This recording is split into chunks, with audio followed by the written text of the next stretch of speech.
we start with a game suitable for everyone, Kirby Air Ride. Yes, Kirby, that big pink ball that sucks things. He first appeared on the Game Boy in 1992 in Kirby's Dreamland, and perhaps he was dreaming about being a character with either limbs or dignity. Now, despite having no appendages or prehensile body parts, he's learned to drive. It's very inspirational. And frightening. It's like the blind guy who learned to climb Everest. Yeah, I know, the view from there is wonderful. All right, here's our review for a game about a pink ball that drives and sucks things. Kirby's Air Ride. Kirby, what is he? Well, whether he be a goiter, a polyp, or a tumor, it's generally assumed that Kirby is benign. That's definitely true in his latest outing, Kirby's Air Ride.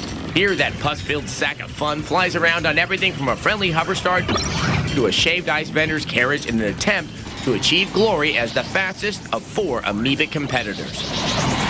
Well, of course, Kirby's the best. He's bright and pink, or what my Crayola box used to call flesh.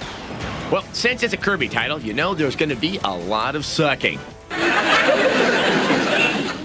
this time, he's in full suck mode. In fact, he's sucking on the level of Cuba Gooding Jr.'s career. But he's not sucking just air on this ride. The racetracks are littered with enemies that, after being sucked, can be spit back out to attack opponents, or Kirby can just swallow them to absorb their powers.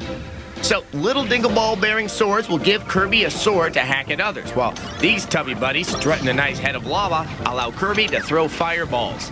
And this just makes Kirby look like he's going to a Papa Roach concert. Poor guy. The tracks themselves are also a lot of fun to race on. Strands of light move you along the track faster. Plus, you have snowy passes and lava flows to contend with. They match the lighthearted tone of the game and keep it visually engaging. Not to say that the game is graphically impressive. It isn't. This would have been impressive in 1998. It's the 21st century now. The game has a second mode that's an interesting throwback. Apparently, someone's been playing off-road. And now you can play it with your elastic spherical buddy. And there's the city mode. Here you hover around collecting power-ups that you then use in a randomly selected minigame, like this Destruction Derby. All of this is fun, but in the end, it's clear the game is designed for the younger set. The game is very easy, and pretty much what you see here is what you're getting. The game is great for multiplayer, though. The use of the A button as the only button for the game makes it immediately accessible for pick-up-and-play fun when you and 3 buddies need to live out your fantasies through the Pink Panther's left testicle. Other than that, most adults would do better to seek out deep and more challenging fare. A 3 out of 5. I'm so glad we managed to work a urological reference to the Pink Panther into the show. I know. You know, there really is no depth that we'll sink to please our audience. It's true. He wore a unitard and a clown wig on this show at the same time.